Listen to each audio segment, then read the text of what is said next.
Hello hi good morning आ गोटे नुआ blog को आपण मानक स्वागत। आज आमर कॉलेज फेयरवेल फाइनाली कॉलेज तो सरीगला। बहुत दिन पर फेयरवेल भी हो फेयरवेल एक्चुअली कॉलेज रे होता बट खराप जेहेतु कॉलेज छुट्टी हो गला तो प्रिंसिपल अलाउ कले से जूनियर्स मैंने फेयरवेल बाहर अरेंज करने को पड़ा। तो सही आम कॉलेज पाखे ही हो देखा आज फेयरवेल कौन कौन हो आज दिन सारा अपडेट मुझे देवी। तो चलते जी फेयरवेल रेडी हवा। मुझे गाधे पाधे छात उपर आसती टे मुंड सुखा खरार। चलो जी देखा टाड़ा मोर सब जिनस बाहर करदेली। ये चलो रेडी हवा। फाइनाली मुझे रेडी हो गली कॉलेज भाई जीव मत छाड़िया जेहेतु एडे गोटे गोटे शाढ़ी को पिंधि भाई मुझे तो गाड़ी चल पारि कि ना केमती लगुच मत जन कमेंट। चलो देखिए आज कॉलेज रे सॉरी कॉलेज रे नहीं फेयरवेल रे बहुत सारा मजा मस्ती हबार अच्छे से देखा टाटा। फाइनाली आसिक मु पहुँची गली। यहाँ आमर बाहागर होनी यहाँ आम फेयरवेल हो ये संतोषिनी आउ ये आम बंगाली क्यूट देखा सब। ये के शुभम सडंगे ये Samyukta match match welcome. Thank you. ये भी आसी ये हमारे गोटे जूनियर सुंदर दुकान ये संयुक्ता ये हूँ आम तीन मांकड़ ये हूँ आशी भानु श्वेता। एबे आमे भितर को समस्ते आसीगलु बसी जाइछु सब जेहेतु सीनियर आम फेयरवेल हो तो आम सब आगे बसचु। आम क्लास पिला भी अल्प बहुत आसी ही गले बसी सब एपर्तंत स्टार्ट करना से आउ किछि टाइम पर स्टार्ट हो आम प्रोग्राम सब देखा। चलतु आम सुंदरी माने सब रेडी होगी बसी जाइछु। एबे गोटे पर गोटे डांस आउ सॉन्ग चलिबो। चलतु एंजॉय करवा बोरिंग हेबेनी मो पार्ट पार्ट कर देबी।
बस ये बता दे काहे दिखाए टेंशन तू तो बोले तो मैं पीछे मजनू हो जाऊं कहना मैं आती है तुमको थोड़ी सी समझ तेरी गोदी का उल्लू बना के सो जाऊं कहते आए हम तो परवरी से निकलो कभी डार्लिंग जंगली से आओ कभी हो गली पे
ଏବେ କପିଲ ଡ୍ୟାନ୍ସ ହେବ।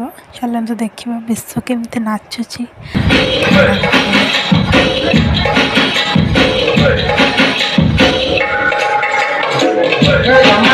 चलो